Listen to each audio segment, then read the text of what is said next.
ሰላም እንዴት ናችሁ ጋይስ? ዛሬ ደግሞ በሙሉ የፕሪፕ ሲዝኔ ምን እንደነበረ እንዴት እንዳለፍኩና እነዚህ ትሮፊዎች እንዴት እንዳመጧቸው ኤክስፕሌን አደርግላችኋለሁ ማለት ነው። ከመጀመሪያው ጀምሮ የመጀመሪያው ውድድሬን ያደረኩት 2024 ላይ ነው። ኮች አልነበረኝም ያን ያህልም ስለ ቦዲ ቢልዲንግ እውቀቱም አልነበረኝም። የተወሰኑ ብቻ ፓሽኑ ስለነበረኝ በራሴ ነው ያደረኩት ሙሉ ለሙሉ እና ይመስለኛል አሁን እየጾምኩ ነበር። የመጀመሪያው ኮምፒቲሽን የአብይ ጾም ነው እና በጣም ከባድ ነበር።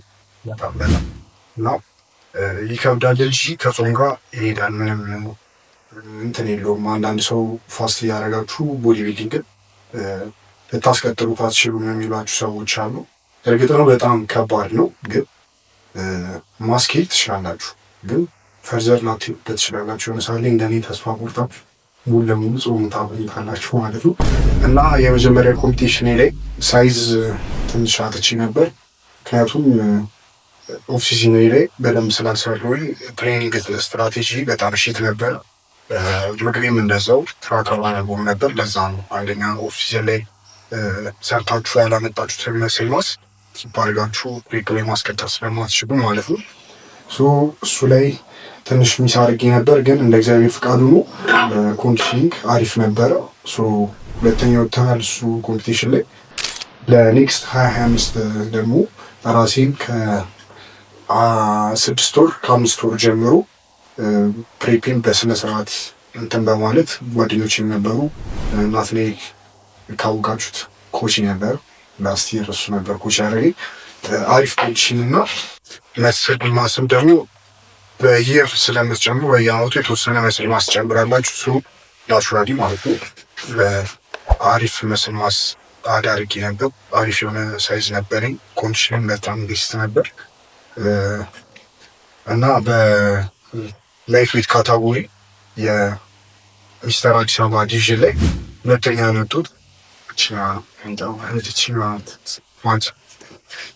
ዋንጫ ሜዳ ሜዳል እና ከዛ በኋላ በሜዝ ፊዚክ ካታጎሪ ደግሞ ሁለተኛ ነው የወጡት።